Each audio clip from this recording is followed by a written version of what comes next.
This is the Other 22 Hours podcast. Hey, and welcome to this week's episode of the Other 22 Hours podcast. I'm your host, Aaron Shafer-Haiss. And I'm your other host, Michaela Anne. If you are a returning listener, thank you for coming back. If you're brand new, thank you for checking us out. We know there are thousands of podcasts out there, so thank you so much for being here. If you are a returning listener and you haven't had a chance yet, please take 10 seconds and rate us on your listening platform of choice. We pride ourselves on being from our community, for our community.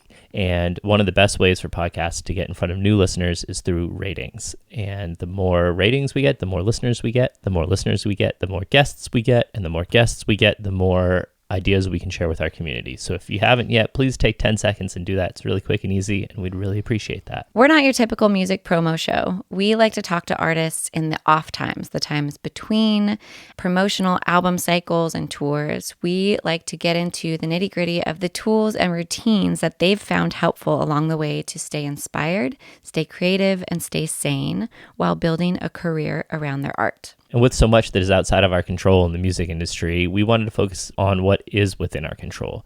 And so with that in mind, we decided to invite some of our friends and some of our favorite artists on to ask them the question, what do you do to create sustainability in your life so that you can sustain your creativity? And today's episode is a special one. Sorry. Oh, that's funny. As we get interrupted in the intro by the group text. This is a group episode, lovingly titled The Group Text, that is Michaela as a guest and not a host. It features Caroline Spence, Kelsey Waldon, and Erin Rae, all four of which are solo singer-songwriters in the Americana scene, all here in Nashville. They're all dear friends of ours, and they've had a text thread for the past 5 years. And before you skip on, this touches at the core of what our show is. And it is about navigating the ups and downs, the peaks and valleys of this business and building a career around your art. And if you have listened to past episodes, you know that one of the most common things that people bring up is community. And so we wanted to dive in and just have a community in its whole on this show together. And we did all right, I think. Yeah. As a person that is part of the group text, I feel like we really showed up and shared. A big part of our group text is that it is a vault and it's very sacred and protected. And we try to make sure that it's clear that it's all safe and confidential. That said, I feel like we shared quite a bit today in just the nature of sustaining a friendship, and Aaron did a great job of asking some really great questions of competition and envy. And yes, my phone is buzzing because the group text is literally texting right now. So it's pretty incessant. But yeah, what it is for four women coming up in a business that is notorious for not being incredibly welcoming to every woman and trying to breed this culture that there's only space for one. For four women who are working in the same field and really consciously and actively choosing to support each other. And we cover all what that means, what we do for each other, if we ever get competitive or envious. I think it was a great conversation. Yeah, it was great to be witness to the conversation. And at the very end, we even get to see kind of some inner workings in person of how the group text works. Michaela brings up a little, I guess it would be called an insecurity at the end. And immediately everybody jumps in on it and it just floats on by. I think we have to go on record as saying that this is a little more than just like your normal group text thread with your friends.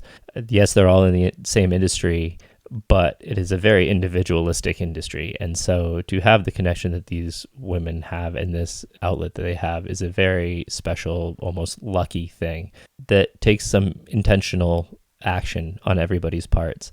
But they shared a lot of really great insights on how to maybe create this community for yourself if you do not have it currently. And if you do have a community, talking about the importance of having a sounding block of friends and peers, and maybe not necessarily just your team who are people that you're paying. One of my favorite benefits that they shared was the idea that struggling is not failing, which is amazing. That's going to ring in my head for a while. With that, I think you've heard enough from me. Here is our episode with Michaela Anne, Caroline Spence, Kelsey Waldon, and Erin Rae, affectionately called The Group Text. Hi, guys. Hi. Moment of silence for Caroline's pretty blue dress or shirt. Yeah. Thank you guys. I put on perfume. I don't know why, but that's how I feel about you. I put on I perfume. almost put on perfume. As I didn't come- like wash my face. Michaela, I can't explain it. That's how excited I was to talk to you guys. I felt like I was That's- going somewhere, and I just wanted to be fresh for my girls. So You are coming I have off of jeans some on. isolation. yeah, I am coming off some isolation. So Amazing. The more that we do this, the more I show up like a TV anchor where like I'm probably just wearing running Underwear. shorts from the bottom down but above looks really presentable. We talked to Alice Gerard yesterday, and Erin was wearing running shorts. But I was wearing a nice shirt, so it looked good. Thank you all for being here. Thanks for carving out time in your morning. This is a little bit of an experiment. I had mentioned before we started recording that we have never had the Brady Bunch squares on here as we've talked. We've had bands on the other side, like the Milk Carton Kids or Shovels and Rope and all of that, but they're all on one camera.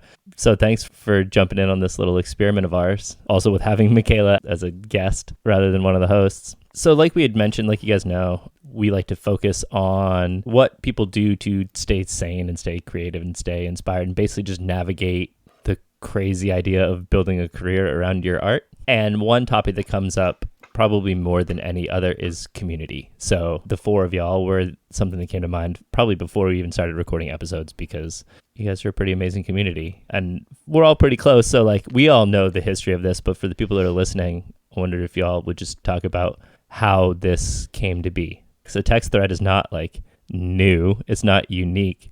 So how did this one come about and why has it been running for like 5 years and like thousands of gigabytes of data and photos and videos?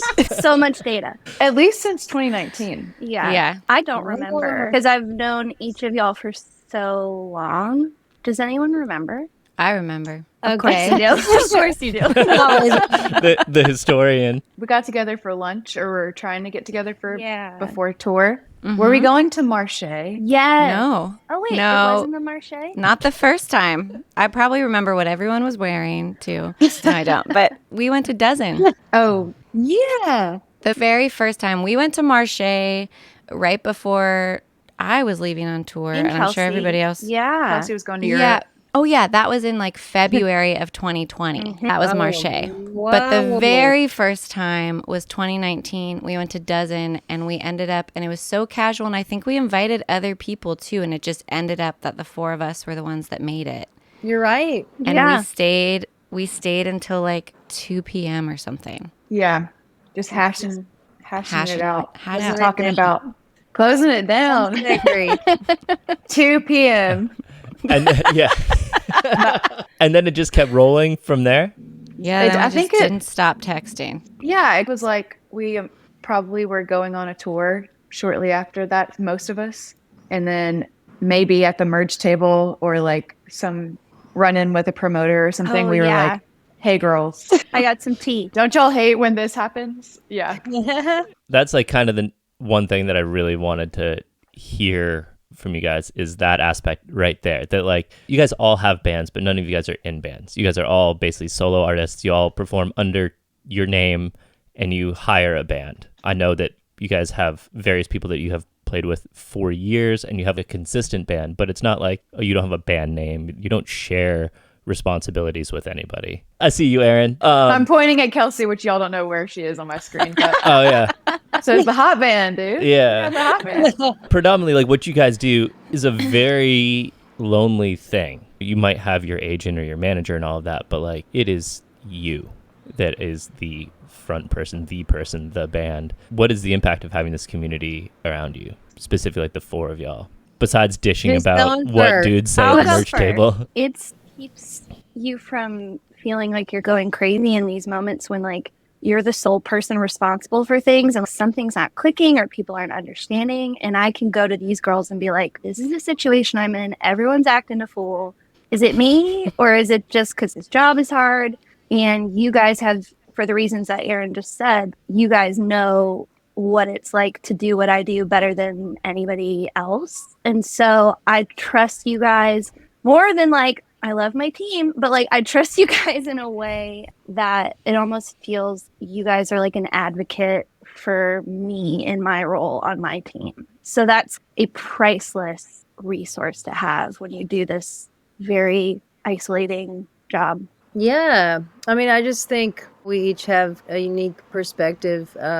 doing what we do. So it's a beautiful, safe place to vent and be encouraged and even be challenged and be loved and be supported. And, you can drop whatever in the group text. And, we're not going to release it to anybody, all the secrets. So just especially having a group of girlfriends and that are peers and artists, it's just meant a lot because it's like we just have an experience that not even some of our band members have. The thing that's so valuable about, like you said, we love our teams, and those can be places we go in confidence to share things. But as far as like the emotional side of it, I think some people's relationships with their managers are open in that way. And I know I can always share what I need to with mine, but there's no risk really involved in like sharing with y'all other than just being vulnerable, which is the safe space, like Kelsey said. And also, I think one thing that's been so helpful to realize it is that the experience is so different from that of a band member, because it's like this thing of wanting to navigate, keep the vibe good on the road, take care of people as best you can, but also you're like representing yourself and your team. And for me, I can get very overwhelmed emotionally just thinking about how other people feel in my band. Always. It's so helpful to have this place to come. And also to have partners to members of the group text that do play as side people or band members and have that perspective be able to be tapped as well. You talking about him? Yeah, I'm talking about Aaron. We love Erin in the group text. Like, We usually agree with Erin. I was being silly. Yeah. You made a great point, Erin. You're not taking a risk when you put anything in the safe place that is the group text. It's just having that community to bounce off of and also gain perspective. It's just been really great. So Yeah, I think also what's developed over the years of having this group text and the trust that has built, that like Kelsey, you said, also challenged. I feel like one of the greatest things is that we support each other and like really encourage each other and give each other insight. And I think this is pretty incredible because text can be so hard with nuance. And we've had times where we have to clarify and stuff, but we do also try and help give each other perspective and say like, maybe think about this differently or try it this way. And I feel like that's a really invaluable aspect of our friendship. It's not just blind support, no matter what. We're always right. We try and really help each other grow as well. Yeah. You guys all had glowing reviews of the benefits that happen here. I'm wondering, have you noticed it impact the way that you operate in your career, in your business as a writer, just knowing that this group is there? Like knowing that you have this safe space and you have this sounding board, has it changed the way that you operate? I'm not sure if this fully answers your question, but what it made me think of is recent times in my career where I was like dealing with a lot of challenges on the business side, and really it was pulling at all parts of me and my heartstrings. But that was all stuff I'd shared within the group text and got this perspective and advice and accountability that we just spoke of that made me go back into my business with the clear realization that even though this looks good on paper, even though from the outside, this is what I should want, I am comfortable saying no or getting out of the situation because I fully trust that this doesn't align with my values and I'm not being valued. And I think without this support system and these trusted perspectives who have been with me through so many different trials, I don't think I'd be able to operate in my business in this new way, which is really advocating for myself, my sanity, my creativity over whatever the fancy stuff is. So personally, that I think will change how I do my business going forward, because there have just been some things I've unlearned by listening to you guys tell me I'm okay. Yeah. One thing that came up while you were talking, this group text has been such a container for like a lot of change to occur within each of our careers, and obviously the pandemic, but how we view what we're doing or the varying levels of when you're feeling really good about things or when it's time to like ramp up for a new record cycle. It's just been so cool to like get to see each other's process in that, and also be mirrored back when I'm sharing about my process. I've had, in the last year or so, just a pivot point in my career where I'm like deciding how I want to keep moving forward. And it's been so helpful to share honestly about that and be received. And it's scary to let go of my previous ideals of what I thought I started this for and why. Not to go down too far of a rabbit hole, but just to give some like context for the kind of changes I'm talking about. And it's been one of my favorite things to get to witness the beautiful path that each of y'all have and validate each other's worth, like inherent worth as creative people outside of on paper things, and celebrate the on paper things when they happen and feel right. For sure. I think we all have different but complementing personalities too, you know, when it comes to like celebrating our things. And I feel like I can be pretty intense sometimes on my my pep talks and my whatever makes me excited, especially on loads of coffee. We love it. I also feel like that's really important. I noticed just across the board, wins are celebrated on social media because that's what you do. That's like part of promoting to your fans and all of that. But in person, I hear a lot of people step back on like celebrating wins because they're worried about coming off as conceited or narcissistic or anything like that. So I think it's celebrating wins in a community of trusted people is a really important thing and a really valuable asset. Yeah, and I think what gives me more confidence in my business is that like we've seen each other through a lot of changes of losing managers or agents and witnessing each other like wait out those times of really like unsure footing and then start new relationships. So every time I'm in that situation, I'm able to kind of remember like, oh, I am lucky enough to have the intimate witnessing of friends' careers whose art and work I really respect. And then I also get like an inside view that we don't share with everybody out there.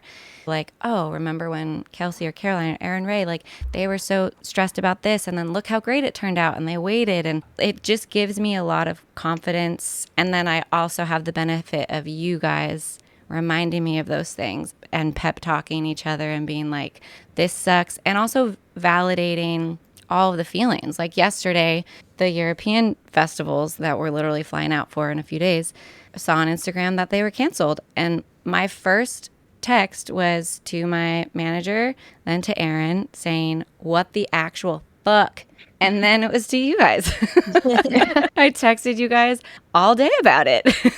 Yeah. And one thing I love is that I feel like we will say things to each other. It's not like we're pep talking all the time. Like we were like, Michaela, that sucks. The way you're feeling right now is valid. It's not the end of the world, but gosh, it sure probably feels like it. Mm-hmm. Honestly, those moments of just being heard and met where you are and having this like safe place to go to just say like, today was hard, and have people, to use the word that Aaron keeps using, receive it is so, I mean, I don't want to speak for you with what happened yesterday, but in those situations for me has been so nice to have that. Mm-hmm. You guys aren't trying to make me think about like sunshine and roses on days that aren't like that. The hard times and the good times get the same sort of understanding response, and I so appreciate that.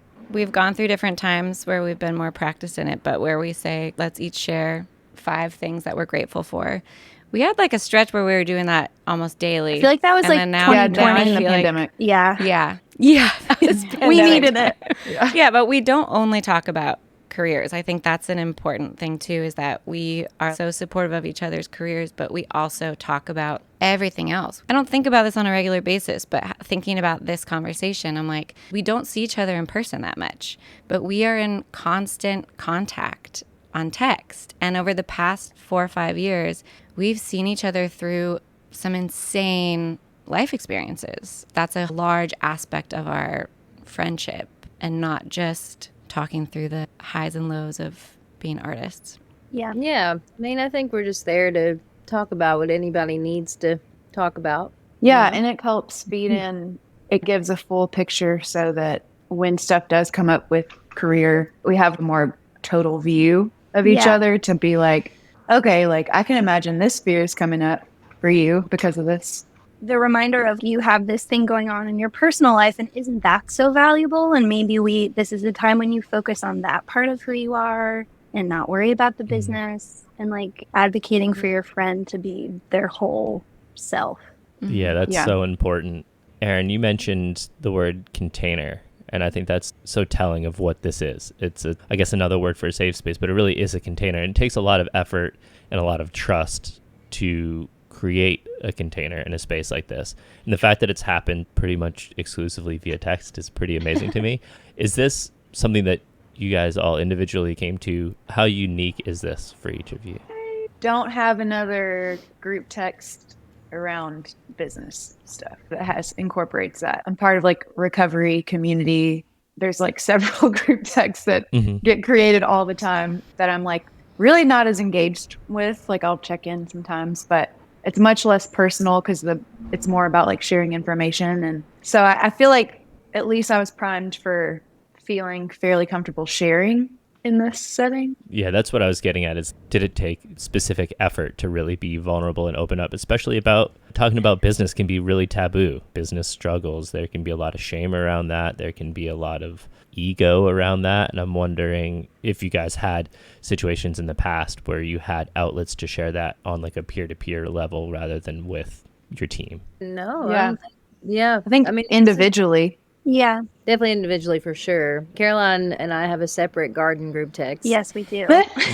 It's us and Justin Hilton. Wow. Yeah, sorry guys. Well, did you know about this, Erin Rae? Honestly, it's just so we don't overwhelm you guys. We didn't want to overwhelm the group text. Sorry, I have to take a call. But yeah, it's really out of respect for y'all that Kelsey and I have this side group text because you don't want to. I'm like not going to be texting all y'all my green beans every day, but I can text Kelsey. I mean, maybe we really want to see the sometimes green we have to. Kelsey, wouldn't you say There's we send the good crossover. ones? We send the good ones. We to send the group good text. ones. You see, sometimes I know. send something and it's It's like nerdy. silent. I'm like, okay, no one cares.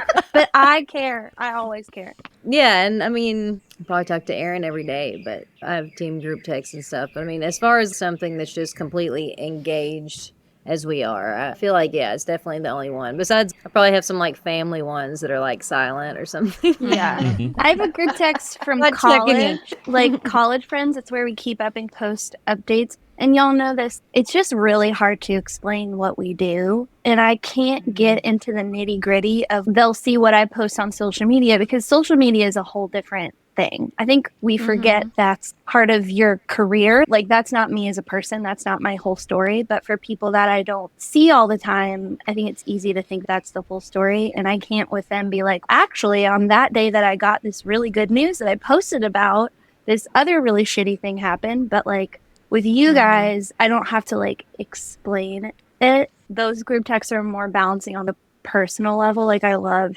hearing and just it's a nice place to like touch base and keep up. But as far as like my day-to-day life, you guys, Tyler and my therapist, that's about it.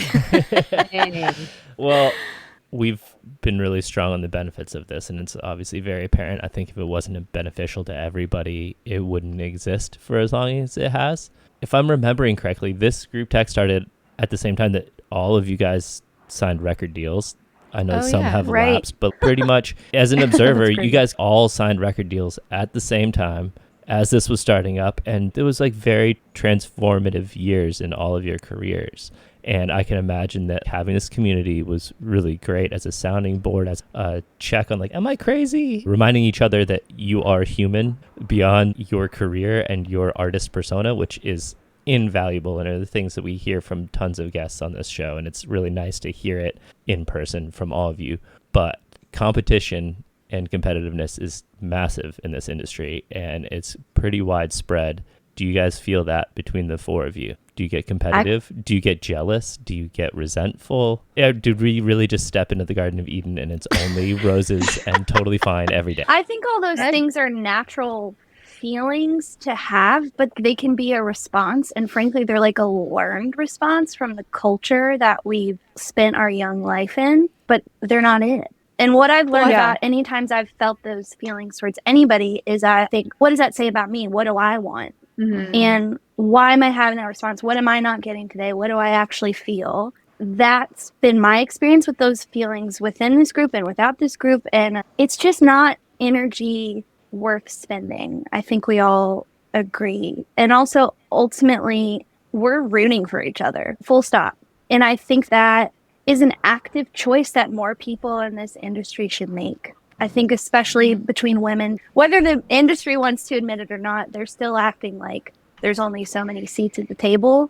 And I think the more women are actively like, no, the better it's going to be. I think we've had really honest conversations about envy, of the shame around feeling like, oh, I feel a little bit envious of this person or whatever is going on, not within each other. And I think we've all really talked about that's just such a natural feeling of, oh, I see what somebody has and I want that and I feel jealous. And instead of shaming ourselves for it, saying, that's okay. And then what we do with it. And I remember maybe it was a couple years ago having a conversation about all of this stuff on the group text, and also like recognizing we plan to be friends and we plan to be, as of right now, professional working artists for the rest of our lives. And that's going to look different for each of us. And that can feel, I think, challenging at times to remember. Everybody's going like this at different paces, at different dips and highs.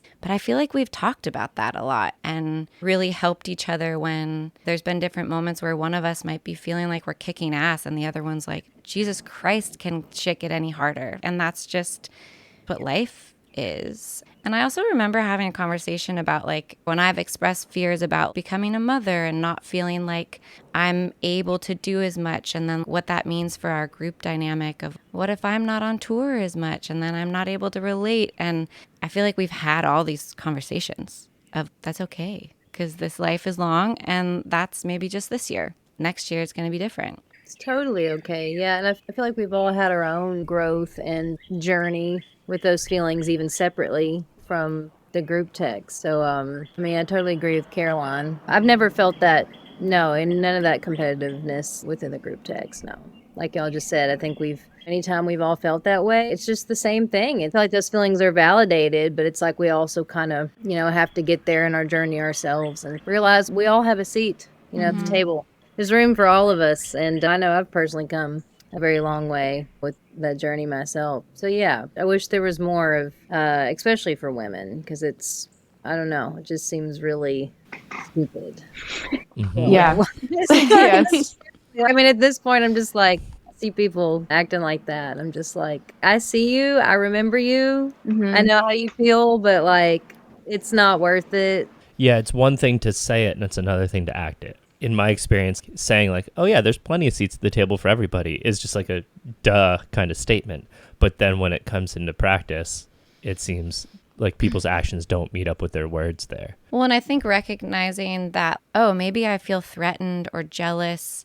And then like, where is that coming from? Like Caroline said, like a learned reaction of, oh, because I've grown up in this culture that tells us and continues to tell us. This weekend, I heard from someone, I don't like female artists. And, I remember one of the first booking agents I ever tried to get, the email response was, you sound great, but we already have enough female artists on our roster. Yep, like, got we've that email. all Or like, heard this. or I loved your record, but I already wrote about this other female's record last month. That's I remember that. Yeah. So I think we are part of a population of female artists that are like, we consciously have to undo this and say this is dumb. And yeah, maybe we have those feelings still at times, and then it's what we do with it of, wait, no, we hype each other, we have to, because we're not gonna come from that belief system. Yeah, and hype yourself. That's the Kelsey Waldon energy that she brings to the group text. She's like, go hype yourself, ladies. Yeah. Well, here's the thing too, is that I am straight up competitive. It's where I've had to learn to like put that energy.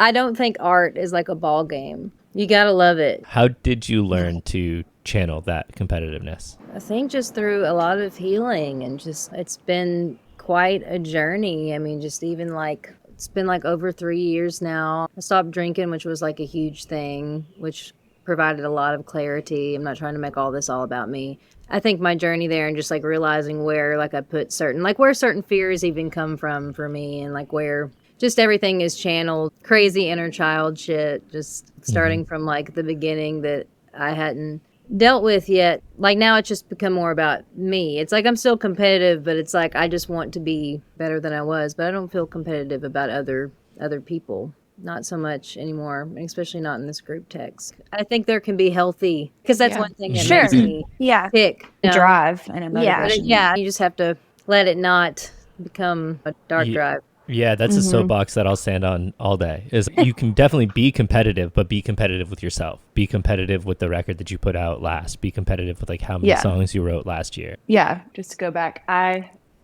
fortunately have not felt feelings competition towards folks in this group, which has been really nice. But I have experienced those feelings come up in the outside world, and especially being in Nashville, that's such a normal part. It's just an indicator of like what my feelings are or beliefs are about myself. And then also the cultural influence. To even sum it up, it's like the group text has just been, it's been validating, I think, just to have a community that you talk to every day. Because I mean, I talk to other peers too. They like aren't in the group text. Some of my like really best friends, and we all panic. We all do the same things, you know, and it's okay. I think just having that community to bounce all that off of has been really special. It feels like sure. there's this kind of unwritten rule, because we obviously have lots of peers that do this and lots of close friends that do this, but it seems like over time we've created this place where the unwritten rule is that like anytime, any mood, just fire it off and it'll be received. Whereas even people that I'm close to that do this job, if I just randomly text them the shit I text y'all, they might be like, what? This is not the time. It's 8 a.m. But y'all are like, it's normal now. We've created this place that's a 24/7 chat room, and I appreciate that because I don't have to, not that I don't think about what I send y'all, but I don't have that questioning of, is this going to be too much? The same way I do with other peers. It's just this sort of blanket, yep, this is what we do here. And that's so we nice. Can come back and be like, okay, I was really hyped up. Sorry about that, Yeah. guys. Or like, or I was working. It's not through some small stuff. talk. Oh no, Mm-hmm. not much small talk going on. The idea that there's a seat at the table for everybody, especially now that there are so many different pathways. Of course, there's like a lot less structured kind of ideas of stability, like, oh, you get a label and then you publishing deal, and then that's where you feel security, and then you should be, if you're touring a lot, then you're going to be successful and whatever. To me, being in the Nashville community has been so cool for such a long time because of that idea of like, just like I'm carving out my space, y'all have your individual paths as I see them. And then sometimes we overlap and like collaborate on something, but what we have is our own. And as many different artists as there are, there's that many paths to a successful creative life, which I think we all know that like success can look 1,000 different ways. It's just like success about like inner peace and having a practice of creativity or whatever. Well, and I think at this point, we've all been in this long enough, and like through our own experiences and then also witnessing each other's experiences, we are learning more than ever that those things that our younger selves thought were the markers of stability or success are not. Are not always. They're not always guarantees, and they're not always the right thing. We've all had different experiences where we've overlapped with different people in the industry, and maybe the relationship didn't work out for one of us, but it worked out for a different person for a time, but not forever.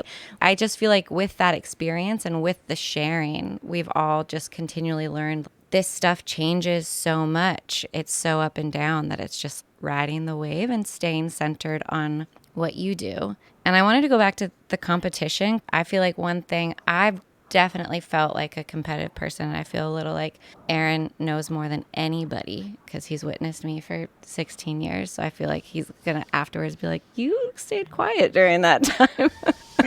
But just here holding her accountable, you know?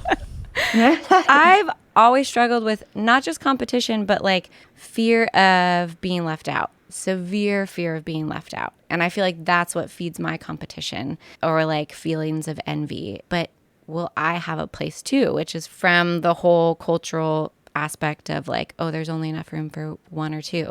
And I feel like I've talked through this with you guys, and I know like Erin Rae, you and I have definitely had these conversations, tracing back where these feelings stem from that transpire in our careers of like, if I feel competitive or if I feel like I'm not getting something, like how do I trace it back? And oh, what I really want is to feel loved. What I really want is to feel validated. And am I seeking that in the wrong place? Am I seeking that by a record label signing me or selling enough tickets with a moving number that is constantly increasing, or having enough followers, which is a moving number that is constantly increasing? Or should I be focusing that validation on the love and connection I have with my partner and my friends, with you guys in real life, not anywhere else? Really trying to walk all of that stuff back has been very helpful to combat those habits of competition and envy.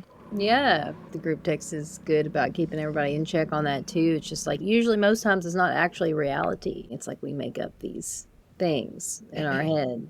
Feelings are valid. The feelings are valid, but There's like beliefs and thoughts from decades back driving the reaction that I'm having to a certain situation. They say if it's hysterical, it's historical. Oh, I've never heard that before. That's really good. I like that. and everybody's It's not mine. journey is so different. It's going to be different. Everybody, even outside of this group text, it's just we can't focus on things like that because it's going to look different for so many people, decades from now. So it's just important. What we have here is community. The one thing that stood out for me in our conversation on competition is the acceptance and the normalization of being able to say, I feel envy, or I feel jealous, or I feel competitive. Because you guys are all right. That is a very human feeling.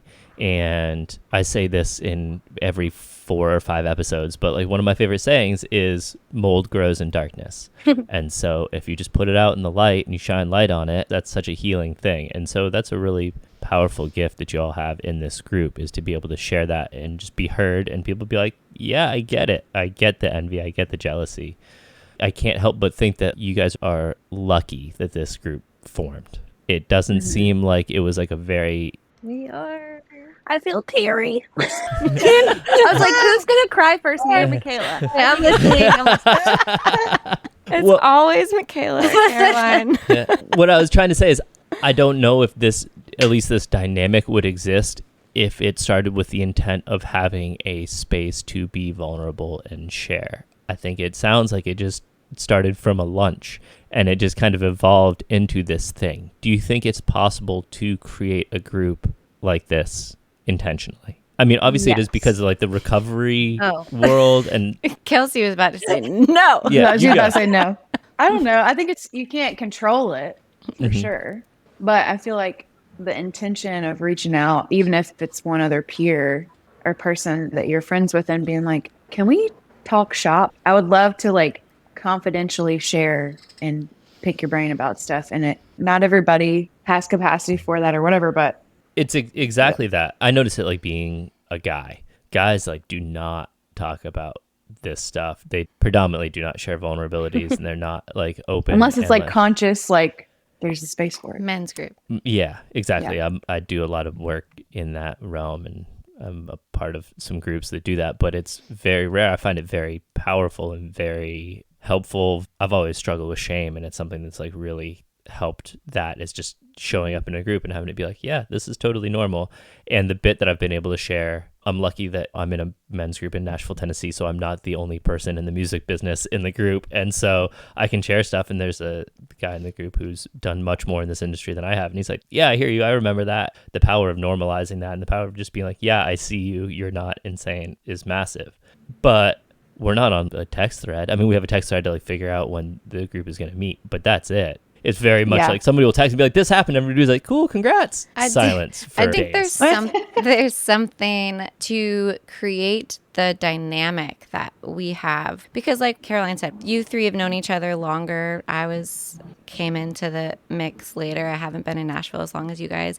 Everybody has their own separate individual friendships as well among this group, and the dynamic of how constant we are in touch. Maybe a couple days will go without texting each other, but like I don't think a week has ever gone by that we haven't texted each other. And that I don't think that can be intentionally made. I think that's been just really organic and natural, and I'm thankful for it. I've had multiple other group threads that have not lasted.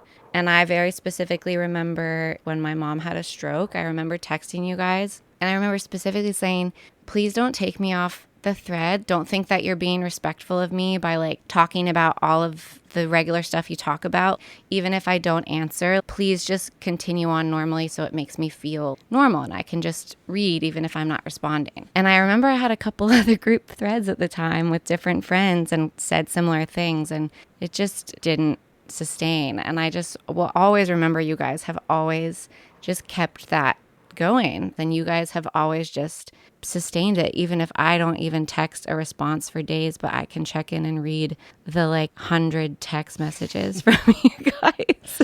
And I found that so comforting. Yeah. I didn't have the capacity to participate at the time, but like, okay, they're still there. Going back to Erin's question about how do you do it, the kids, oh my God, I'm basically a kid.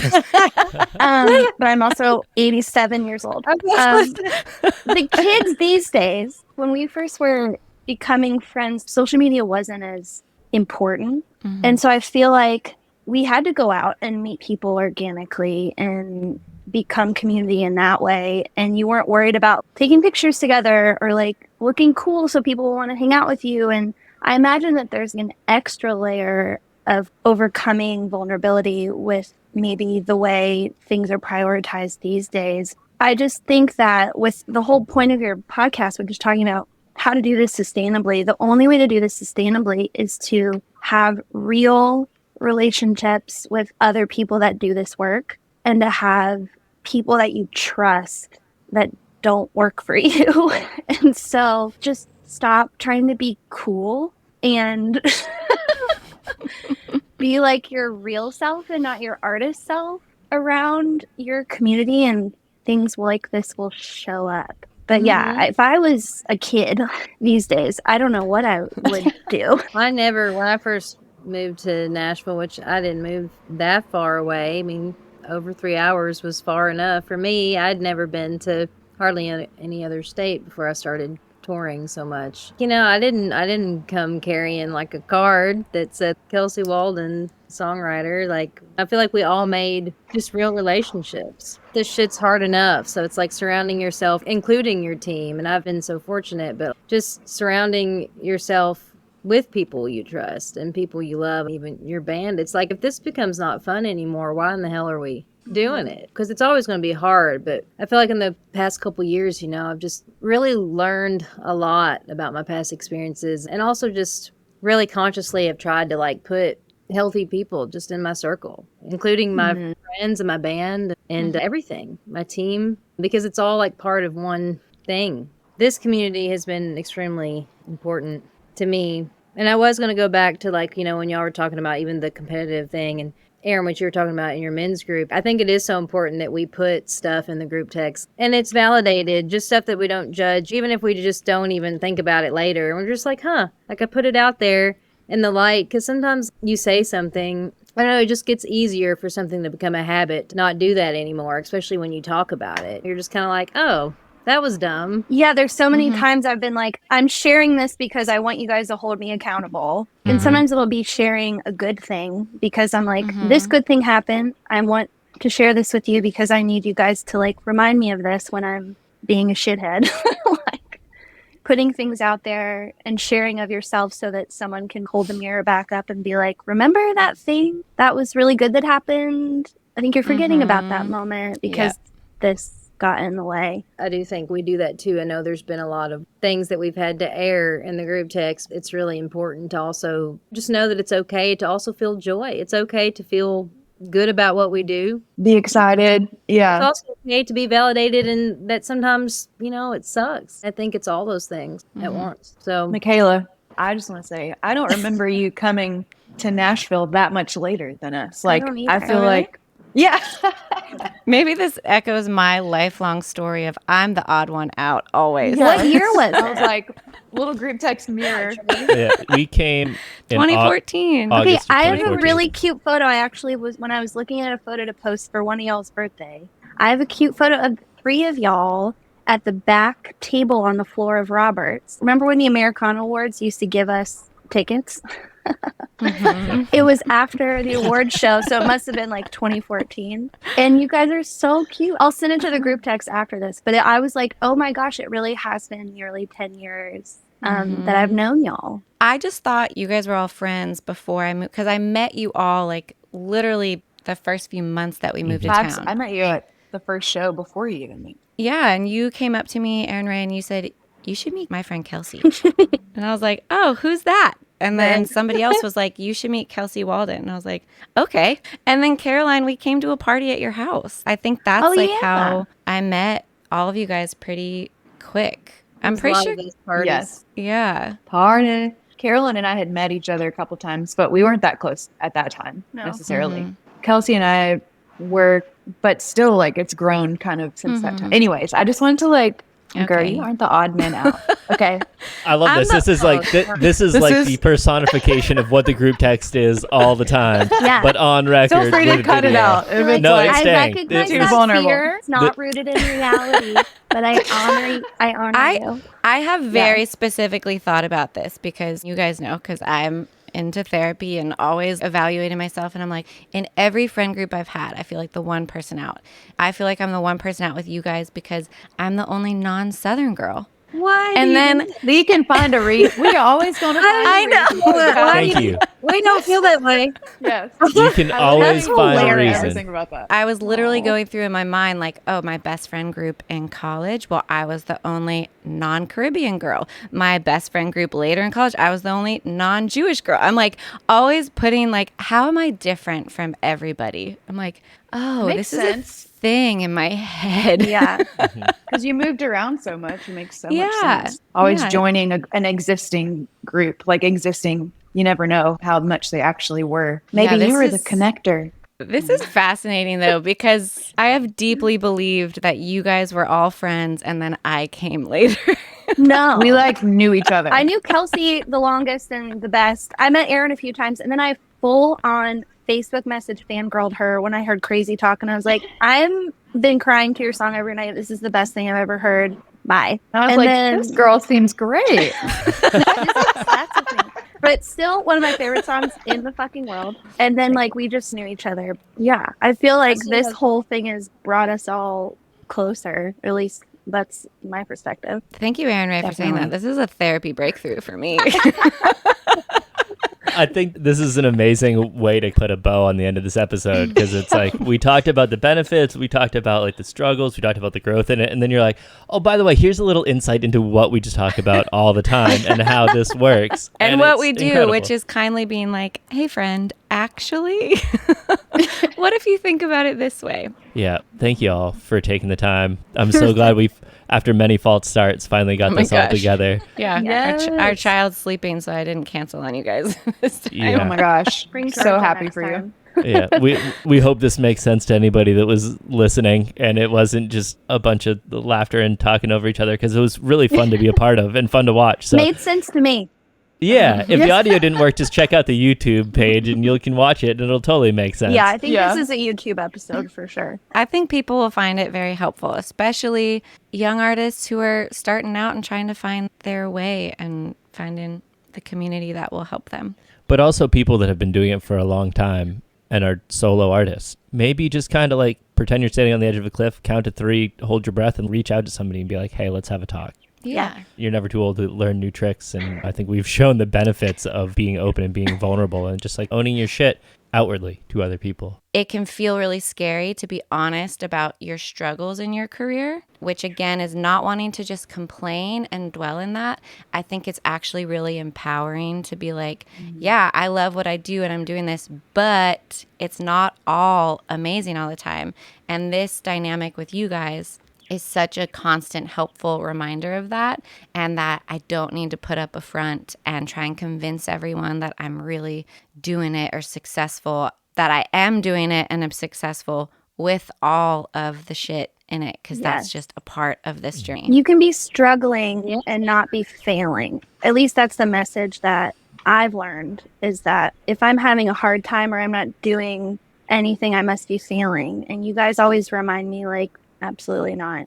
Here's what you are doing. Also, this is a part of it. So, Yeah. anywho. I feel like the other 22 hours, it's like the gateway drug to having these conversations one-on-one with people, because we're getting such a varied perspective from individual artists that we could easily just see on social media and be like, oh, they're announcing this festival and their new record's out and blah, blah, blah. And just getting to hear what's going on behind the scenes and the ups and downs. And also, like, nobody is sharing those things to just try and convey all positivity. It's just like part of We it. have Like, to promote. you know, Yeah. Yeah. yeah. And also, it is like part of the brand or whatever you're building. So, yeah. I've thanks for the loved podcast, listening guys. to it. It's made me feel Wow. better about stuff. So thanks for Awesome. having us. Thank you. I just want to add, sorry, last thing. Everybody needs some Kelsey-isms in their life, which we didn't even get to cover on this, but we have so many Oh my things. God. So you need hype friends. We have like jokes of like that Caroline was going to cross-stitch the Kelsey-isms whenever. Oh my God. It was something like, don't you forget that you're that bitch. Or I'm fucking Michaela Anne. That was I'm that was Michaela at Anne, bitch. Marche. When I'm Michaela Anne, bitch. I shared a fear and Kelsey went, you're Michaela Anne, bitch. Kelsey made my last record. Kelsey Pep Talk is like why my last record. It's called True North. That's a fucking Kelsey Waldonism. So Can I say my favorite one is sometimes you just got to throw a hoe to the ground. Oh, Is that what you said? They're talking about being in the garden. Like a garden hoe. yeah. To get out of a bad mood. Yeah. Yeah, Sometimes you do. Y'all, I don't even try. I know. I'm really I know. honored. I just Beautiful. feel like sometimes that it's needed. You know, and I'm just like, listen. Listen, ladies.